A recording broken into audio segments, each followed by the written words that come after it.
বন্ধুরা, আপনারা কি কখনো ভেবে দেখেছেন আফ্রিকা মহাদেশের পূর্ব দিকে যে ফাটল তৈরি হয়েছিল সেটা আস্তে আস্তে প্রসারিত হচ্ছে এবং 10 মিলিয়ন বছর পর কিন্তু সেটা ভেঙেও যাবে। আমি প্রথম সপ্তম শ্রেণীর ভূগোল পড়াতে গিয়ে আফ্রিকা মহাদেশে এই বিষয়টি কিন্তু এড়িয়েই যেতাম, কিন্তু এখন আমি এড়িয়ে যাই না। এখন আমি কিভাবে এই অবিমূর্ত বিষয়টিকে প্রাণবন্ত করে তুলি সেই বিষয়টি আপনাদের সাথে শেয়ার করব। মুখ্য বিষয়, আফ্রিকা মহাদেশের পূর্বাংশের নিচে পূর্ব দিকে সোমালিয়া পাত এবং পশ্চিমে নুবিয়ান পাত, পাত দুটি পরস্পর বিপরীত মুখে সরে গিয়ে এই ফাটল। এই কারণে আমি যখন ক্লাসে যাই আমি কিন্তু একটি আফ্রিকার ম্যাপ নিয়ে যাই এবং যখন বলি যে জানো তোমরা কি করে ভেঙে যাচ্ছে, ওরা অত্যন্ত আগ্রহ প্রকাশ করে।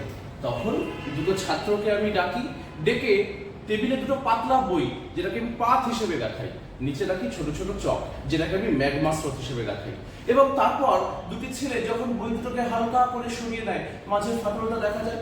ঠিক সেই মুহূর্তে আমি আফ্রিকার ম্যাপটাকেও কিন্তু দেখাই যে কি করে সোমালিয়া পাত পূর্ব দিকে আর নুবিয়ান পাত পশ্চিম দিকে সরে যাচ্ছে এবং 10 মিলিয়ন বছর পর অনেকটাই ফাটল হবে।